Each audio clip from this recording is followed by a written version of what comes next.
स्वागत है विद्यार्थी मित्रों। धोरण 11 फिजिक्स चैप्टर नंबर 12 थर्मोडायनेमिक्स में हवे मित्रों पार्ट नंबर 8। हवे आपणे चैप्टरना एंड तरफ थईए। हवे खूब महत्वनी बात करवानी छे। कार्नोट चक्र एटले शुं?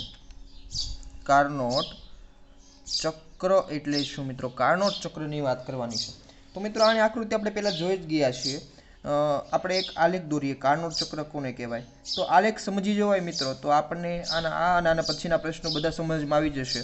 હવે આપણે આ બાજુ લઈએ દબાણ લઈએ અને આ બાજુ હું ધારો કે લઉં છું કદ તો દબાણ અને કદનો આલેખ દોરું છું। શરૂઆતમાં ધારો કે પદાર્થનું તાપમાન અહીંયા છે P1 V1 દબાણ V1 કદ અને T1 તાપમાન અને પદાર્થ ધારો કે समोष्मी प्रक्रिया करे छे। मैं पहला पण आवो आलेख दोर्यो तो समोष्मी प्रक्रिया करे त्यारे शुं थाय समतापी प्रक्रिया। तो समतापी प्रक्रिया में तापमान अचल रहे शुं रहे तापमान अचल। तो दबाण P1 कद V1 અને तापमान अहींया T1 हतुं तो तापमान तो T1 ज रहेशे है समतापी प्रक्रिया। हवे मित्रों आपने खबर छे एक आपणे अहींया बिंदु लईए अहींया कई प्रक्रिया थाय छे समोष्मी प्रक्रिया। समोष्मी प्रक्रिया में मित्रों बधु बदलशे अहींया P2 V2 सॉरी तो दबाण कद दबाण थई गयुं P3 कद थई गयुं V3 अने तापमान थई जाय छे T1 मांथी T2। हवे पाછી मित्रों अहींया आपणे समतापी प्रक्रिया करवानी छे। समतापी प्रक्रिया में तापमान अचल रहेशे P3 दबाण V3 P4 दबाण V4 कद अने तापमान पाछुं T2 छे तो T2 तापमान रहेशे। हवे पाछुं अहींथी अहींया सुधी समोष्मी प्रक्रिया थशे तो जो P4 मांथी P1 दबाण थई गयुं V4 मांथी V1 दबाण थई गयुं अने T2 मांथी T1 थई गयुं। तो आवुं जे चक्र बने छे बंधगाळो आने कार्नोट चक्र कहेवाय। शुं कहेवाय? कार्नोट चक्र। अहींया जुओ तमे तो समतापी बे वखत समतापी प्रक्रिया थाय छे। अहींया समतापी प्रक्रिया थाय छे अहींया समतापी प्रक्रिया थाय छे। तापमान जो अहींया T1 अचल रहेशे अहींया T2 ने T2 तापमान अचल रहेशे। अहींया समोष्मी प्रक्रिया छे अहींया पण आ समोष्मी प्रक्रिया। तो बे वखत समोष्मी अने बे वखत समतापी प्रक्रिया थाय आने कार्नोट चक्र कहेवाय। हवे कार्नोट चक्र तो आपने ख्याल पड़ी गयो। हवे कार्नोट चक्र समजाई गया पछी हवे आपणे उष्मा एंजीन समजवुं छे। उष्मा एंजीन में कई रीतनी प्रक्रिया थाय तो उष्मा एंजीन नी वात करवानी छे। तो उष्मा एंजीन छे एमां कार्नोट चक्र खूब ज इम्पोर्टન્ટ छे कारण के उष्मा एंजीननुं कार्य छे ए आ ज प्रकारे थाय छे कार्नोट चक्र प्रमाणे ज मतलब बे वखत समतापी प्रक्रिया अने बे वखत समोष्मी प्रक्रिया थी आ प्रतिवर्ती प्रक्रिया थी। जो मूळ अवस्थामां पाछुं आवी जाय छे आ प्रारंभिक अवस्था हतुं तो आखुं चक्र फरीने पाछुं मूळ अवस्थामां आवी जाय छे तो आने शुं कहेवाय तो के प्रतिवर्ती प्रक्रिया। तो आने कहेवाय कार्नोट एंजीन होती कहेवाय। तो व्याख्या आपी सिंपल में तो सिंपल में व्याख्या आपी शकाय उष्मा एंजीन नी तो के उष्मा एंजीन नी व्याख्या आपी तो कार्नोट चक्र पर आधारित कार्नोट चक्र पर आधारित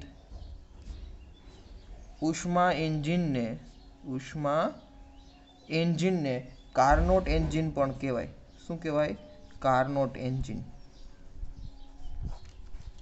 चलो कार्नोट एंजीन छे ए एनी आकृति सिंपल आपणे दौरने कार्नोट एंजीन कई रीते काम करे छे। तो मित्रों कार्नोट एंजीन में कई टाइपनी रचना होय तो के आ रीते एक पात्र होय छे है ने एमां आपणे आ पिस्टन फिट करेलुं छे। आ छे पिस्टन फिट करेलुं है ने तो आ छे आपणा माटे पिस्टन अने अहींया छे आपणे अंदर भरेलो छे आदर्श वायु भरेलो छे। आदर्श वायु भरेलो छे नीचे छे आ जे छे सुवाहक तळिયું छे। केवुं छे?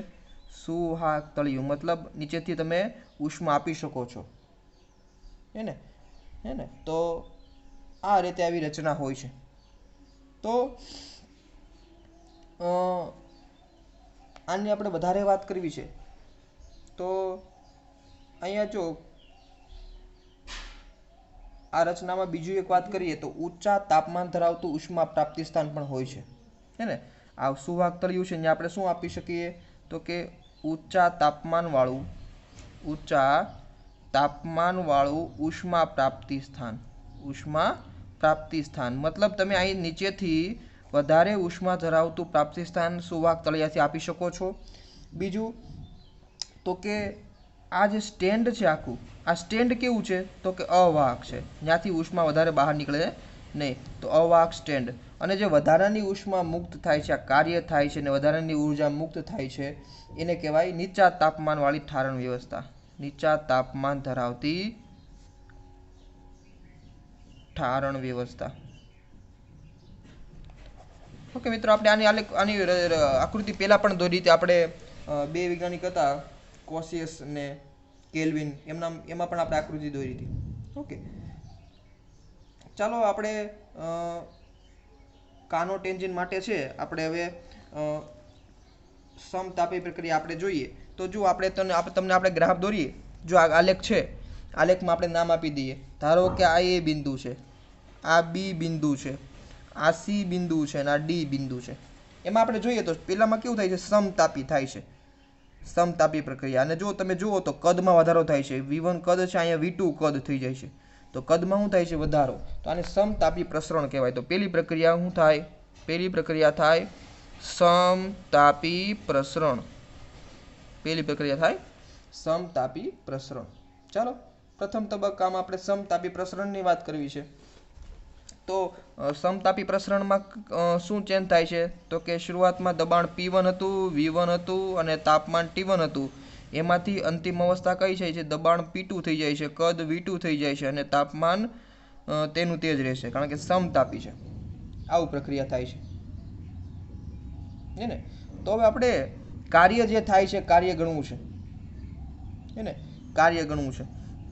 તો સમતાપી પ્રસરણ મેં પહેલા પણ વાત કરી હતી, જ્યારે પ્રસરણ હોય એટલે વિસ્તરણ હોય ત્યારે કાર્ય કેવું થાય, ધન થાય છે। જ્યારે પ્રસરણ અથવા વિસ્તરણ હોય હે ને ત્યારે કાર્ય કેવું થાય, ધન થાય। તો કાર્ય ધન થાય ને W1 કાર્ય કહીએ, કાર્યને શું કહીએ, W1। ઓકે, તો આપણે કાર્યની ગણતરી કરીએ હે ને, કાર્યની ગણતરી કરીએ, કાર્ય આપણને કેટલું મળે। ને મેં પહેલા પણ વાત કરી હતી સમતાપી પ્રક્રિયાની, પણ પહેલા પણ વાત કરી હતી, એક પાછું સમજાવું છું। સમતાપી પ્રક્રિયા હોય ત્યારે આપણને ખબર છે કે તાપમાન અચળ હોય એટલે આંતરિક ઉર્જાનો ફેરફાર પણ 0 થાય। તો થર્મોડાયનેમિક્સના પ્રથમ નિયમ મુજબ, પ્રથમ નિયમ શું છે તો કે ડેલ્ટા Q બરાબર delta W plus delta U। તો આમાં ડેલ્ટા U બરાબર તમે 0 મૂકો તો ડેલ્ટા Q બરાબર શું વધે, ડેલ્ટા W। તો અહીંયા જો કાર્ય આપણે W1 કીધું છે, તો W બરાબર Q પણ લખી શકું, તો અહીં લખી નાખું સામે Q1, અને એનું આપણે સૂત્ર પણ મળી ગયું છે, પહેલાં પણ મેળવેલું હતું, μRT1 ln V2 minus V2 ના છેદમાં V1, સમીકરણ નંબર 1। સમતાપી પ્રક્રિયામાં કાર્યનું સમીકરણ પણ આપણે મેળવેલું હતું, તો આપણે આ સમીકરણ લખી નાખ્યું સમતાપી પ્રક્રિયા માટે। ચાલો હવે આપણે બીજી પ્રક્રિયાની વાત કરીએ, આલેખ ઉપરથી બીજી પ્રક્રિયા તમે જુઓ તો સમોષ્મી છે। અહીંયા પણ જુઓ કદમાં વધારો થાય છે, તો એને સમોષ્મી પ્રસરણ કહેવાય। શું કહેવાય, સમોષ્મી પ્રસરણ। તો આ બીજો તબક્કો છે, આ પ્રથમ તબક્કો સમતાપી પ્રસરણ, બીજો તબક્કો સમોષ્મી પ્રસરણ। એમાં આપણે કાર્ય કરવું છે, એમાં જો અંતિમ સ્થિતિ કઈ હતી તો કે P2 V2 T1 માંથી અંતિમ સ્થિતિ કઈ થઈ જાય છે, દબાણ P3 થઈ જાય છે, V3 કદ થઈ જાય છે અને તાપમાન T1 માંથી T2 થઈ જાય છે। તો અહીંયા સમોષ્મી પ્રક્રિયા થાય છે।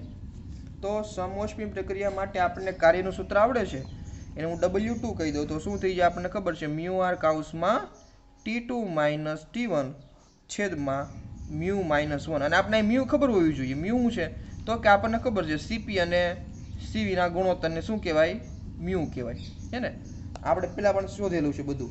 હવે આપણે ત્રીજો તબક્કાની વાત કરીએ। ચાલો ત્રીજો તબક્કો, તો અહીંયા આલેખમાં જુઓ તો ત્રીજો તબક્કો શું છે, આ પહેલો તબક્કો સમતાપી, આ સમોષ્મી, અને આ ત્રીજો તબક્કો શું છે, પાછો સમતાપી છે। પણ અહીંયા જો કદમાં ઘટાડો થાય છે, કદમાં શું થાય છે, ઘટાડો, કદમાં ઘટાડો થતો હોય તો એને શું કહેવાય, તો કે હવે સંકોચન કહેવાય। શું કહેવાય, સંકોચન। તો ચાલો ત્રીજો તબક્કો શું છે તો કે ત્રીજો તબક્કો છે સમતાપી સંકોચન, સમતાપી સંકોચન।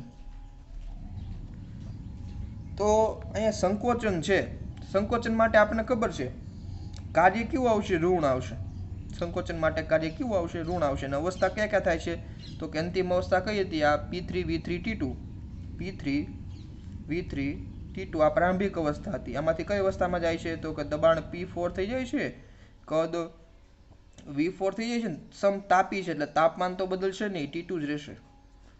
એના માટે આપણે કાર્યનું સૂત્ર છે સંકોચન માટે કાર્ય કહી દો W3 એના બરાબર Q2 પણ લખાય, પણ માઇનસ આવશે અહીંયા, કારણ કે અહીંયા સંકોચન થાય છે એટલે કાર્ય કેવું આવશે? Minus mu R. તાપમાન કેટલું છે? તો કે T2 તાપમાન છે, અને ln કદ કેટલું છે? તો V4 ના છેદમાં V3 V4 ના છેદમાં V3. તો આ રીતે આપણને ત્રીજું સમીકરણ મળી ગયું, સમતાપી સંકોચન. હવે પાછું મિત્રો અહીંયા આવશે આ સમોષ્મી સંકોચન આવશે, છેલ્લો તબક્કો. આ પહેલો, આ બીજો, આ ત્રીજો, આ ચોથો, આ શું છે? સમોષ્મી સંકોચન. ચલો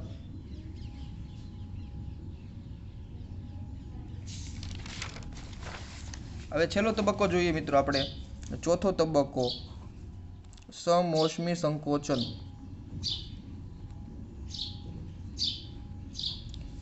સમોષ્મી સંકોચનમાં કઈ પ્રક્રિયા થાય છે? કે દબાણ કેટલું હતું? તો P4 હતું. કદ કેટલું હતું? તો કે V4 હતું. તાપમાન કેટલું હતું? T2 હતું. એમાંથી અંતિમ અવસ્થા કઈ થઈ જાય છે? દબાણ થઈ જાય છે P1, કદ થઈ જાય છે V1 અને તાપમાન થઈ જાય છે T1. તો આ અંતિમ અવસ્થા છે, અને આને કાર્યને આપણે W4 કહીએ, ચોથો તબક્કો છે. અને અહીંયા ઋણ આવશે. કાર્ય શા માટે? સંકોચન છે એટલે કાર્ય ઋણ. મ્યુ આર તાપમાન કેટલું છે?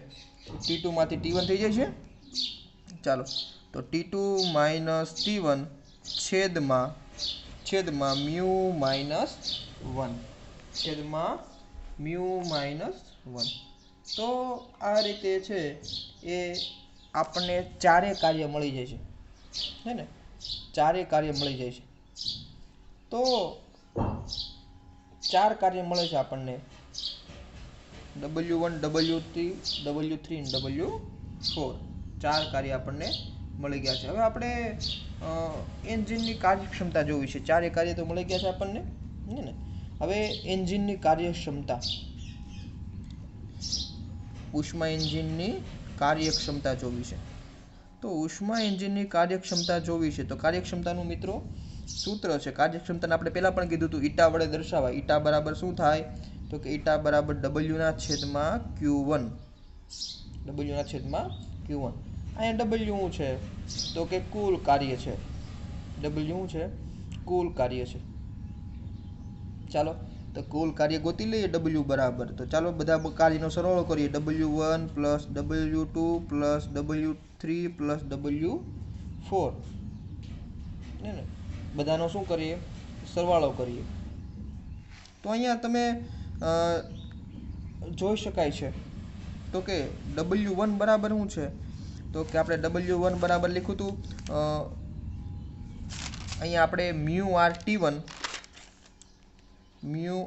T1 ln V2 ના છેદમાં V1. આ આપણું કાર્ય W1 હતું. હવે W2 ની વાત કરીએ મિત્રો. W2 સમોષ્મી છે આપણી પાસે. અહીંયા સમોષ્મી એ mu R T2 minus T1 mu R T2 minus T1 છેદમાં મ્યુ માઇનસ 1. હવે આપણે W3 ની વાત કરીએ. એમાં પણ આપણે શું લખ્યું હતું? માઇનસ લખ્યું હતું, કારણ કે સમોષ્મી અહીંયા આપણે નીચે સમતાપી સંકોચન હતું. Mu R T2 ln V2 minus V1, અને W4 માં પણ અહીંયા માઇનસ છે આપણે મિત્રો. Minus mu R T2 minus T1 છેદમાં મ્યુ માઇનસ 1. તો તમે જોઈ શકો છો, જો આ બે પદ કેન્સલ થઈ જાય છે, આ બે પદ શું થઈ જાય છે? કેન્સલ થઈ જાય છે. તો વધે આપણી પાસે આ બે જ પદ. વધે આપણી પાસે કયા પદ? બે જ પદ વધે. ઓકે, તો આ બે પદ વધે. તો આ બે પદ છે મિત્રો, એમાં શું છે? અહીંયા મ્યુ આર T1 છે. અહીંયા ચાલો આ W બરાબર શું વધે છે? તો કે આ W1 વધે છે, આ W1 છે વધે છે, અને આ બીજું શું વધે છે? માઇનસ છે. આ માઇનસ વાળું પદ કયું છે? W3. તો માઇનસ W3 વધે છે. આ બે જ પદ વધે છે, બાકી બધા શું થઈ જાય છે? કેન્સલ થઈ જાય છે. તો આ W ની કિંમત આપણે મૂકી દઈએ તો ઈટા બરાબર શું થાય? ઉપર W ની જગ્યાએ શું લખીશું? W1 માઇનસ W3 છેદમાં Q1. હવે આપણને ખબર છે W1 ને આપણે શું કીધું હતું, તો કાંઈ જો મિત્રો W1 ને આપણે Q1 કીધું હતું, હે ને Q1 કીધું હતું, અને અહીંયા W3 નું શું કીધું હતું, -Q2, હે ને. તો ચાલો આમાં કિંમત મૂકી દઈએ, W1 ને Q1, અને અહીંયા માઇનસ તો જો પહેલેથી છે જ નિશાનીના, હે ને, નિશાનીના માઇનસ પહેલેથી જ મેં લખી નાખ્યા છે, એટલે અહીંયા માઇનસ ડાયરેક્ટ લખું છું Q2, અને છેદમાં તો Q1 છે. તો જો અહીંયા Q1 ના છેદમાં Q1 એટલે 1 આવશે, હે ને, છેદ વિભાજન કરીએ -Q2 ના છેદમાં Q1, તો આપણને કાર્ય શું મળશે, ઈટા બરાબર 1 - Q2 ના છેદમાં Q1, Q2 ના છેદમાં Q1.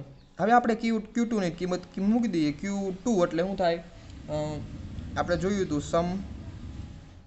સમતાપી સંકોચન, તો μr(T2) ln V3 ના છેદમાં V4. આ સમતાપી સંકોચન છેદમાં Q1 છે, એમાં મૂકી દઈએ આપણે μr(T2) ln V2 ના છેદમાં V1. હવે તમને એક પ્રશ્ન થાય કે સર અહીં તમે તો V4 ના છેદમાં V3 પહેલાં લખ્યું હતું, અહીં કેમ ઉલટાવી નાખ્યું? કારણ કે આગળ જો મિત્રો આપણે માઇનસ હતા Q2માં કેવા હતા, માઇનસ હતા, અને માઇનસ આપણે દૂર કરવા હોય તો આપણે મેં કીધું હતું કે lnમાં છે એ તમે આ પદને ઉલટાવી શકો, માઇનસને અહીંથી દૂર કરવા હોય તો, હે ને. તો આપણે ઈટા બરાબર કેવું મળ્યું, આવું મળ્યું. આમાં જો મ્યુઆર ઉપર નીચે કેન્સલ થઈ જાય છે, હે ને, મ્યુઆર કેવું થઈ જાય છે, કેન્સલ થઈ જાય છે. તો શું લખી શકાય, તો કે 1 - T2 ln V3 ના છેદમાં V4 છેદમાં અહીંયા આવશે T1, સોરી અહીંયા T1 ln V2 ના છેદમાં V1. તો આવું સમીકરણ આપણને મળે. ઓકે, તો હવે આપણે જે પ્રક્રિયા મિત્રો આપણે આની સૂત્રની સાબિતી કરવી છે, તો સમોષ્મી પ્રક્રિયા હોય ત્યારે યાદ રાખવાનું છે મિત્રો, જ્યારે સમોષ્મી પ્રક્રિયા માટે તાપમાન, આ એક યાદ રાખવાનું છે, તાપમાન અને કદ ની માથે μ-1 આ અચળ થાય. મિત્રો આની સાબિતી આપણે અત્યારે જોવાની નથી, આની સાબિતી અત્યારે આપણે છે નહીં. તાપમાન આ કદની માથે μ-1, મ્યુ એટલે Cp અને Cv નો ગુણોત્તર, એ કેવો રહે છે, અચળ રહેશે. અને સમોષ્મી પ્રક્રિયા, હે ને, તબક્કા 2 માટે વાત કરીએ, સમોષ્મી પ્રક્રિયા એટલે આપણે ક્યાં છે, તબક્કો 2, બીજી પ્રક્રિયા કઈ રીતે આપણે સમોષ્મી, હે ને, સમોષ્મી વિસ્તરણ. તો અહીંયા જો આમાં શું કરી શકાય, તો કે અચળ છે એટલે મતલબ T1 V1 ગામા -1 બરાબર T2 V2 ગામા -1 લખી શકાય, કારણ કે અચળ છે એટલા માટે. ઓકે, તો હવે અહીંયા આપણે 1 અને 2 લખ્યા છે, આવી રીતે જો T1 આમ પણ લખી શકું, T1, સોરી આપણે એક મિસ્ટેક થઈ ગઈ, તાપમાન 1 હોય, હે ને, આપણે તબક્કા 2 માટે, તબક્કા 2 માં શું પ્રક્રિયા થતી હતી, તો કે દબાણ P1 V1 અને T1 માંથી શું થતું હતું, દબાણમાં P2 તફાવત, અહીંયા સોરી, અને V1 માંથી V2 થતું હતું, અને તાપમાન એમનેમ રહેતું હતું. તો અહીંયા જો તાપમાન એમનેમ રહેશે, અહીંયા T1 રહેશે, અને અહીંયા શું રહેશે, સોરી અહીંયા જુઓ સમોષ્મી પ્રક્રિયા છે, તો એના માટે આપણે શું જોયું હતું, સમોષ્મી પ્રક્રિયા માટે, તો કે અહીંયા P2 હતા, V2 હતા, અને T1 માંથી અહીંયા P3 થઈ જાય, V3 થઈ જાય, અને તાપમાનમાં T2 નો ફરક આવશે. એવું પ્રક્રિયા આપણે થતી હતી. તો જો અહીંયા હું T1 લખું છું, તો અહીંયા કદમાં શું લખવું પડશે, V2 લખવા પડશે. અહીંયા ધારો કે હું અહીંયા T2 લખું છું, તો T2 વાળે કદ કેટલું છે, V3 છે, તો અહીંયા V3 લખવા પડશે. ધ્યાન રાખજો ખાસ મિત્રો, ફરી પાછું કહું છું, અહીં શરૂઆતમાં આ પ્રક્રિયામાં તાપમાન કેટલું છે T1, ત્યારે કદ કેટલું હતું, V2 હતું. અહીંયા આપણને તાપમાન T2 છે ત્યારે કદ કેટલું છે, V3 છે. હવે આમાંથી છે હું V2 ને V3 નો ગુણોત્તર લઉં છું, તો અહીંયા V2 છે અહીંયા, અને આ V3 ને છેદમાં લાવું છું, અને બંનેમાંથી આપણને ખબર છે μ-1 છે. તો આ બાજુ શું વધશે, તો કે આ બાજુ T2 છે, અને T1 છે છેદમાં આવે છે, T2 છેદમાં આવે છે. આ પ્રક્રિયા મિત્રો આપણે શું કર્યું છે, ખાલી કાંઈ નથી કર્યું, V2 ના છેદમાં V3 લખ્યા છે, અને સામે T2 ના છેદમાં T1 લખ્યા છે. ઓકે, તો હવે આવી પ્રક્રિયા થાય છે, હે ને, આવી પ્રક્રિયા થાય છે। હવે આ જે ઘાત છે એને આ માથેની ઘાત છે એ ઘાત હું સામે જવા દઉં તો 1/ઘાત થઈ જાય હે ને। એક યાદ રાખજો નિયમ મેથેમેટિક્સમાં, આ v2/v3 બરાબર આ ઘાત આ બધું છે સામે જવા દેવું હોય તો t2/t1 ની માથે 1/μ-1 ઘાત કેવી થઈ ગઈ? વ્યસ્ત પ્રમાણમાં થઈ ગઈ હે ને।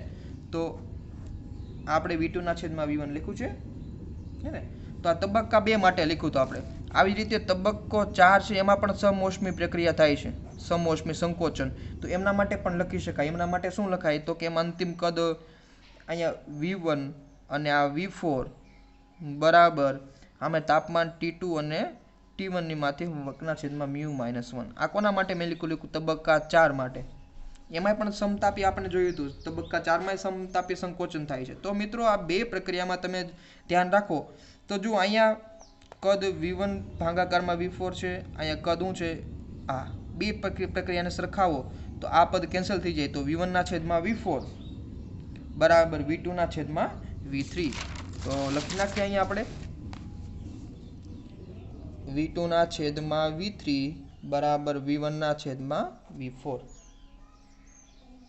હવે આમાં મારે v1 છે એને છેદમાં લાવવું છે અહીંયા તો v2/v1 અને v3 સામે જવા દઉં તો v3/v4।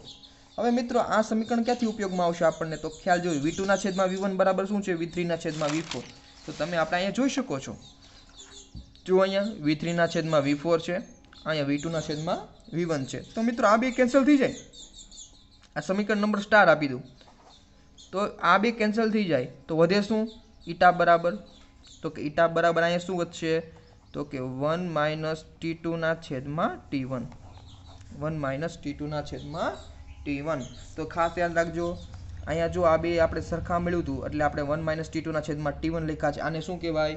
કાર્નોટ એન્જિનની કાર્યક્ષમતા કહેવાય। શું કહેવાય? કાર્નોટ એન્જિનની કાર્યક્ષમતા 1-t2/t1। તો અહીં સુધી રાખીએ મિત્રો, ફરી પાછા મળીશું નેક્સ્ટ લેક્ચરમાં। Thank you very much.